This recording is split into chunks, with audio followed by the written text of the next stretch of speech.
अस्सलाम वालेकुम जी। आज हम बात करेंगे accounting assumptions, principles and concepts की। ये फंडामेंटल हैं और इनको गैप भी कहते हैं, जो कि जनरली एक्सेप्टेड अकाउंटिंग प्रिंसिपल का एब्रीविएशन है। सबसे पहले हम बात करते हैं अजम्पशंस के बारे में। पहली जो अजम्पशन है वो गोइंग कंसर्न अजम्पशन है।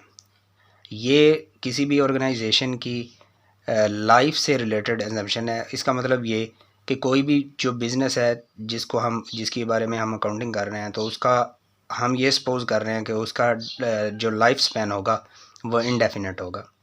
दूसरी अजम्पशन जो है वो टाइम पीरियड अजम्पशन है। ये फाइनेंशियल स्टेटमेंट से रेलिवेंट अजम्पशन है।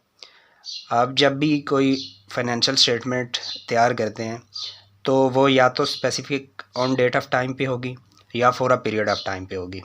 Income statement for a period of time के लिए होती है। फाइनेंशियल कैश फ्लो स्टेटमेंट जो होती है वो for the period of time होती है, और जो बैलेंस शीट होती है वो on a specific date of time पे होती है।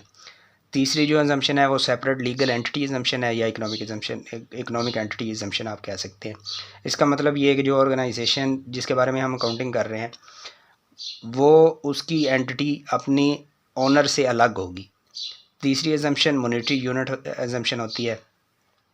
इसका मतलब ये है कि जो हम ट्रांजैक्शन रिकॉर्ड करेंगे उसको हम मॉनेटरी यूनिट में रिकॉर्ड कर सकते हैं। कोई भी ऐसी ट्रांजैक्शन जिसको हम मॉनेटरी यूनिट में रिकॉर्ड नहीं कर सकते वो अकाउंटिंग की ट्रांजैक्शन नहीं होगी। अब हम बात करते हैं प्रिंसिपल्स के बारे में। प्रिंसिपल भी जैसे अजम्पशंस 4 थी, प्रिंसिपल्स भी 4 ही हैं। इसमें सबसे पहला प्रिंसिपल जो है वो हिस्टोरिकल कॉस्ट प्रिंसिपल, या इसको मेजरमेंट प्रिंसिपल भी कहते हैं। इसका मतलब ये है कि अब जो भी हम ऑर्गेनाइजेशन के एसेट्स, उनकी लायबिलिटीज़ को हम जब रिकॉर्ड कर रहे होंगे तो वो उनकी परचेजिंग प्राइस पे रिकॉर्ड होगी।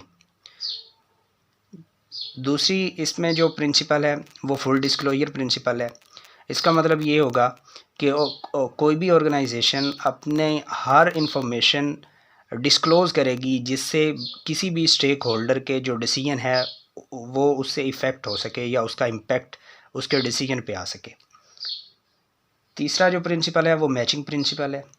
मैचिंग प्रिंसिपल को आप अगर रियलाइजेशन प्रिंसिपल के साथ याद रखेंगे तो ज़्यादा आसानी होगी।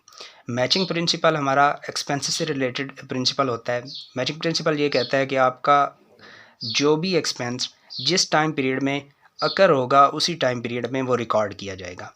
और रियलाइजेशन प्रिंसिपल जो होता है उसमें हम रेवेन्यू रिकग्निशन के बारे में देखते हैं कि रेवेन्यू को हम कब रिकॉर्ड करेंगे। तो इसमें आपके पास दो चॉइसेस होती हैं। एक होता है कैश बेस अकाउंटिंग सिस्टम, और दूसरा जो है वो अक्रूवल बेस अकाउंटिंग सिस्टम होता है। अक्रूवल बेस्ड अकाउंटिंग सिस्टम में जब आपकी ऑर्गेनाइजेशन की कोई भी ट्रांजैक्शन अकर होती है आप उसको रिकॉर्ड करते हैं, चाहे उसमें आपको कैश रिसीव हो या ना हो। लेकिन कैश बेस में आप तब रिकॉर्ड करते हैं जब उसमें कैश रिसीव होती है। उसके बाद कॉन्सेप्ट्स आ जाते हैं। कॉन्सेप्ट में हमने इसको दो चीज़ों में डिवाइड कर दिया है। इसमें कुछ क्वालिटीज़ हैं और कुछ कॉन्स्ट्रेंट्स हैं। क्वालिटीज़ की जब हम बात करेंगे तो उसमें क्वालिटीज़ किसकी होंगी? फाइनेंशियल स्टेटमेंट्स की होंगी। तो उसमें सबसे पहली जो क्वालिटी है वो रेलिवेंस है। रेलिवेंस का मतलब ये है कि आप जो भी ऑर्गेनाइजेशन की फाइनेंशियल स्टेटमेंट्स में जो भी इंफॉर्मेशन आप प्रोवाइड कर रहे हैं वो रेलिवेंट हो, वो इररेलेवेंट ना हो। दूसरी उसमें रिलायबल है। जो भी ऑर्गेनाइजेशन की इंफॉर्मेशन स्टेटमेंट्स में इंफॉर्मेशन है वो रिलायबल होनी चाहिए, वो अथेंटिक होनी चाहिए ताकि उस पर ट्रस्ट किया जा सके। और तीसरा उसमें कंपेरेबिलिटी हो। मतलब ये है कि वो इन अकाउंटिंग प्रिंसिपल के अकॉर्डिंग होगी तो वो दूसरी जो इंडस्ट्री से जिस इंडस्ट्री में वो ऑर्गेनाइजेशन एग्जिस्ट कर रही है जिसकी आप अकाउंटिंग कर रहे हैं तो उसकी दूसरी ऑर्गेनाइजेशन की स्टेटमेंट्स में आप कंपेयर कर सकेंगे और उसमें से आप डिसीजन कर सकेंगे। तीसरा कंसिस्टेंसी है। इसका मतलब ये होगा कि आपने ऑर्गेनाइजेशन की स्टेटमेंट में जो मेथड्स आप यूज़ कर रहे हैं, जैसे डेप्रिसिएशन का मेथड, तो उसमें आप डिफरेंट मेथड आपके अवेलेबल हैं। आप डिक्लाइनिंग मेथड यूज़ कर सकते हैं, स्ट्रेट लाइन यूज़ कर सकते हैं, या sum of year digit method use कर सकते हैं। मतलब कोई भी आप मेथड यूज़ कर सकते हैं, लेकिन वो कंसिस्टेंट होना चाहिए। ऐसा नहीं है कि आप एक पीरियड में एक मेथड यूज़ कर रहे हैं, दूसरे पीरियड में आपने दूसरा मेथड यूज़ कर लिया। ऐसा नहीं हो सकता, उसमें एक कंसिस्टेंसी होनी चाहिए। जो लास्ट है इसमें वो कॉस्ट बेनिफिट प्रिंसिपल है, कॉन्सेप्ट है।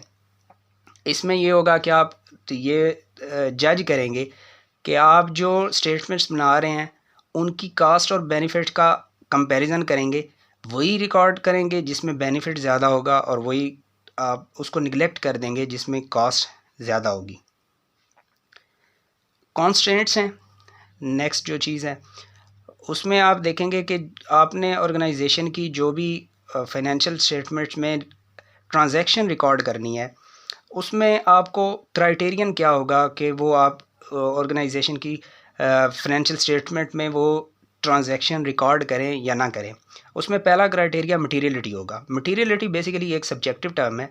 उसमें हो सकता है एक ऑर्गेनाइजेशन के लिए कोई एक ट्रांजैक्शन मटीरियल हो, ऐसी हो सकता है एक ऑर्गेनाइजेशन के लिए एक 100 रुपये वाली ट्रांजैक्शन मटीरियल हो, दूसरे के लिए वो मटीरियल ना हो। तो ये एक सब्जेक्टिव टर्म है। इसमें जो लास्ट कॉन्सेप्ट है वो कंजर्वेटिज़म का है। कंजर्वेटिज़म का कॉन्सेप्ट इस तरह है कि आप जब भी ट्रांजैक्शन रिकॉर्ड करते हैं तो उसमें हम कुछ एसेट्स ऐसे होते हैं जिनकी इम्पेयरमेंट ज़रूरी होती है, जैसे मार्केटेबल सिक्योरिटीज़। ऊपर हमने हिस्टोरिकल कॉस्ट में अगरचे ये कहा है कि जो परचेजिंग प्राइस है या हिस्टोरिकल कॉस्ट है वो हम रिकॉर्ड करेंगे, लेकिन कंजर्वेटिज़म का कॉन्सेप्ट ये कहता है कि कुछ एसेट्स जिनकी इम्पेयरमेंट ज़रूरी होती है जैसे मार्केटेबल सिक्योरिटीज़ में, तो हम वहाँ पे मार्केट की प्राइस और जो परचेज़ प्राइस है उसका कंपैरिजन करेंगे, जो सबसे कम प्राइस होगी हम उसको रिकॉर्ड करेंगे ताकि हमारी जो स्टेटमेंट है वो ओवर स्टेट ना हो। Thank you.